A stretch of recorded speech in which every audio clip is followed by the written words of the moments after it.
This is Maarte. Not quite a podcast, more like voice memos you weren't supposed to hear. Gustav is a snob and a half. Whenever he sees me pull the mic out, he knows I'm about to record. And he could be full on sleeping in the living room on the sofa. I'm recording in the dining area right now. He will get up and go into my office and sleep on his bed in there. Like I'm inconveniencing him by talking. Diva. So, I feel like we've entered this era where emotional detachment is being mistaken for evolution. Not maturity, not wisdom, not actual healing, just distance with a rebrand is what it feels like. And honestly, I know. I get it. I understand how we got here. Everybody is fucking overwhelmed. We're all overwhelmed. We're burnt out. We're hyper exposed. People are exhausted by conflict. We're exhausted by disappointment, exhausted by emotional labor. I get it. And, so naturally, people started gravitating toward the idea of peace. And it makes sense because somewhere along the way, quote unquote, protecting my peace stopped meaning I need healthier boundaries and started meaning I refuse to experience discomfort in any form or fashion whatsoever. And I hate to break it to you, but that's a different thing entirely. Because now we're living in a culture where emotional disengagement is starting to look aspirational. Being hard to reach is aspirational. Emotionally unaffected, not needing anyone, leaving quickly, or detachment. It's all seemingly being portrayed as being so aspirational. You know, I feel like, and I might be crazy here, but I feel like people used to aspire connection. Like, I feel like people used to aspire to have connection. And it's like, now people are aspiring to have untouchability. And social media has absolutely accelerated this because online emotional distance, it photographs beautifully. You see a vague quote over ocean waves or shit, a softly lit photograph of someone looking off into the distance with like this very vague poem. Someone looking out a car window while beautiful piano music plays in the background. And it's just like, it's all aesthetic. Meanwhile, offline, these same people, they communicate like a smoke detector with dying batteries. and it's and that disconnect fascinates me because I don't actually think most people are intentionally malicious. I think a lot of people genuinely believe they're healing. But healing and avoidance can look disturbingly similar from a distance, especially in a culture obsessed with self-protection. And listen, sometimes people should absolutely leave, especially if safety is a concern. Some boundaries are very necessary. Some relationships can be very harmful. But and with that being said, not every ending requires closure. And not every relationship deserves access forever. But I do think we've normalized a kind of emotional coldness that people now mistake for self awareness. And that's the part that bothers me because now almost any behavior can be spiritually rebranded. Like ghosting becomes this thing where I'm protecting my energy, or avoidance becomes I don't engage in negativity. Or emotional inconsistency becomes I'm just living in the present. I live day to day. And it's like, are you just giving yourself the green light to behave inconsistency or inconsistently with your emotions? Is that what it really means? And accountability, even accountability sometimes is looked at as being dramatic. That's a problem because relationships, they require friction sometimes. You can find two pieces of a puzzle that match shapes, but when you go to put them together, you gotta wiggle them a little bit. There's a little bit of friction there just to get them to fit. And I'm not saying that relationships when I say friction, I don't mean chaos or emotional warfare or toxicity, just friction. A little discomfort, a little honesty. No, a lot of honesty, clarification, and repair. The vulnerability of admitting you affected somebody. Because, people they're becoming increasingly intolerant of emotional inconvenience. The second something becomes difficult, it's like, gotta cut it off. Let's mute that. Let's archive that. Block it, disappear, rebrand the exit as self-care. And it's like efficiency over humanity. And, maybe that's the part that's making all of this feel so exhausting, is that modern relationships increasingly feel like people handing each other unresolved trauma to carry. This is just my opinion, okay? From my experience, like, what the fuck are we doing out here? At our big age, why are so many people still bleeding on strangers and calling it self-protection? What the fuck are y'all doing?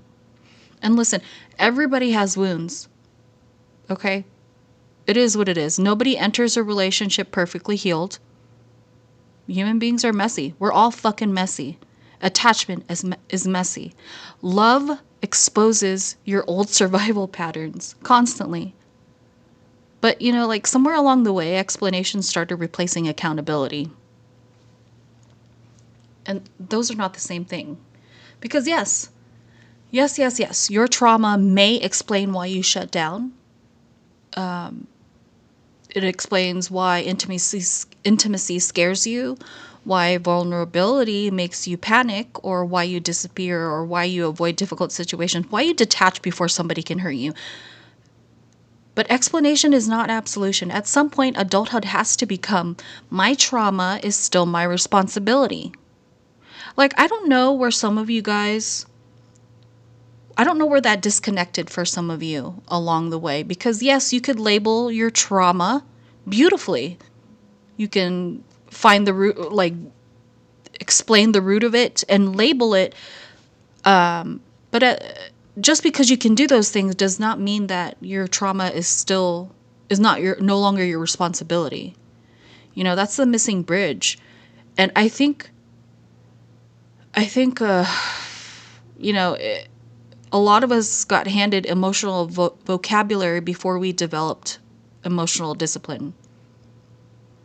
So while you can identify your wounds beautifully, you can say, like, oh, I have avoidant attachment, or my nervous system feels unsafe, or I'm emotionally dysregulated, I fear abandonment, or I'm protecting my peace. Okay, now what?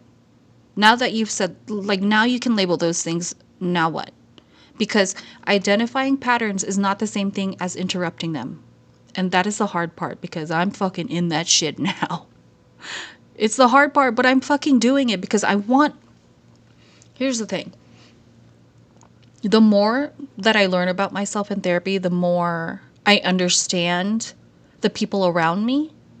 But just because I understand them does not mean that it gives them a free pass to behave however they want.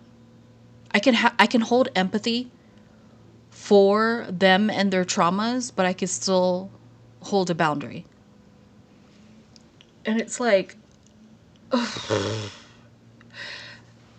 people are building defenses from previous heartbreak while unknowingly repeating the exact instability they once suffered under. And it becomes this giant relay race of unresolved pain. Like, here you go, carry this trauma now. And you're just like, no thanks, I've got mine from somebody else, but thank you for the generosity.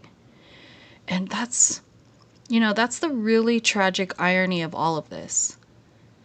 A lot of people who are terrified of being hurt eventually become the source of hurting someone else, because survival mode makes people self-protective before it makes them relationally conscious. And that's not evil, but it's fucking harmful. It's really fucking harmful. And honestly, I think the internet has accidentally glamorized emotional minimalism. Everybody wants to seem unbothered now. Like, the highest form of evolution is needing nobody. Like nothing reaches you, nothing hurts you, nothing affects you, nothing matters too much. But human beings are not designed for emotional isolation, no matter how aesthetically pleasing the captions are. And I think some people confuse emotional numbness with peace because numbness is quieter. But quiet is not always healthy. And maybe the strangest part of this is how often warmth is treated like weakness. Caring deeply, that's embarrassing. Wanting reassurance, oh, you're being needy. Wanting clarity, oh, you're too much. Being emotionally available, oh, that's dangerous. Don't do that too much. Meanwhile, people who disappear mid-connection get framed as, oh, they're just protecting themselves. From what exactly? What are you protecting yourself from? Human intimacy? And again, I'm not talking about toxic situations, okay? I'm talking about ordinary emotional responsibility. The ability to say, hey, you know, I handled that poorly. Or, hey, I just shut down there for a second. Or, yes, I avoided that conversation. Or, hey, I care about you, but I don't have the capacity to show up correctly.